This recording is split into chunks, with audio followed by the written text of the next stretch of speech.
காலபுருஷ தத்துவத்துக்கே புதன் தான் 6ஆம் அதிபதி. நம்ம ஃபர்ஸ்ட்லேயே நம்ம சொல்லிட்டோம்.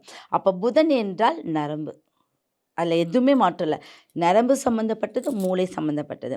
அப்போ அவங்க அந்த 6ஆம் பாவத்தில் புதன் இருந்தால் அப்படிங்கும்போது, அதை நல்ல கிரகம் பார்க்கலைனாலும் பார்த்தாலும் அதனுடைய நல்லதும் செய்யும், அதனுடைய கெட்டதும் செய்யும். அப்போ அந்த புதனை மட்டும் எந்த சாரத்தில் இருக்குது, சாரம் என்றால் எந்த கிரகத்தோடைய நட்சத்திரத்தில் அவங்க வேலை செய்கிறாங்க. இப்போ எக்ஸாம்பிளுக்கு வந்து புதன் வந்து சூரியனுடைய நட்சத்திரத்தில் வேலை செய்கிறாங்கன்னா, அந்த புதன் நரம்பு எங்கே பாதிக்கும்னா மூல நரம்பு. அதே புதன் ராகுவோடைய நட்சத்திரத்தில் வேலை செய்கிறாங்கன்னா, நம்ம டோட்டல் முதுகு சம்மந்தப்பட்ட நரம்புல பாதிக்கும். சந்திரன் வந்து அந்த புதனுடைய நட்சத்திரத்தில் வேலை செஞ்சாங்கன்னா, அந்த புதன் வந்து பிளட்டை வந்து சரியான முறையில் ஃப்ளோ பண்ணாது. இப்படி எந்த சாரத்தில் வேலை செய்கிறாங்களோ அவங்களுடைய ஒரு தன்மையை எடுத்துக்கும்.